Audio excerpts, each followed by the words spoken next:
അപ്പോൾ നിങ്ങളിവിടെ നിധി ഉണ്ടെന്നാണ് ഞങ്ങൾ അറിഞ്ഞത്. ടെസ്റ്റർ കയ്യിൽ കൊണ്ടുവന്നിട്ടുണ്ടോ? നിങ്ങളുടെ കയ്യിലില്ലേ? അത് വെച്ചിട്ടൊന്ന് ചെക്ക് ചെയ്യണം. അല്ല, ഇവിടെ നിങ്ങളുടെ നിധി ഉണ്ട്. ഉണ്ടെന്ന് പറഞ്ഞാൽ നിങ്ങൾക്ക് അത് കറക്റ്റായിട്ട് കണ്ടുപിടിക്കണം. ഇവിടെ നിധി ഒളിപ്പിച്ച് വെച്ചിരിക്കുന്നത്. സത്യം പറ. ഈ അനിയായിട്ട് കിണറ്റിനകത്തുണ്ടോ നിധി? സത്യം പറ. അല്ല, ഇത് കാര്യമായിട്ട് ഇത് നിങ്ങൾ തമാശയായിട്ട് എടുക്കേണ്ട കാര്യമില്ല, സീരിയസ് ആയിട്ട് എടുക്കേണ്ട കാര്യമാണ്. ഞാൻ കണ്ടെത്തി തരട്ടാണ്. അതാ സ്കൈസെല്ലിൽ നിന്ന് എന്തെങ്കിലും മേടിച്ചായിരുന്നു. അപ്പൊ സ്കൈസെല്ലിന്റെ ആ നിധി കൊണ്ടാണ് ഞാൻ വന്നത്.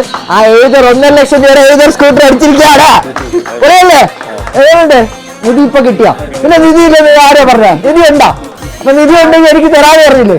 അപ്പൊ ഞാൻ എടുക്കട്ടെ. അതാണ് ആ ഒരു സന്തോഷം. കെട്ടിപ്പിടിച്ചിട്ട് അടിപൊളി. അതുകൊണ്ടാ നമ്മുടെ സ്കൈസെല്ലിന്റെ മാനേജർ അജീഷ് സർ ഉണ്ട്, അതുപോലെ എല്ലാവരും ഉണ്ട്, ഗ്രൂപ്പിൽ എല്ലാവരും ഉണ്ട്. ഹാപ്പിയാണോ? ഇപ്പൊ നിധി കിട്ടിയില്ലേ?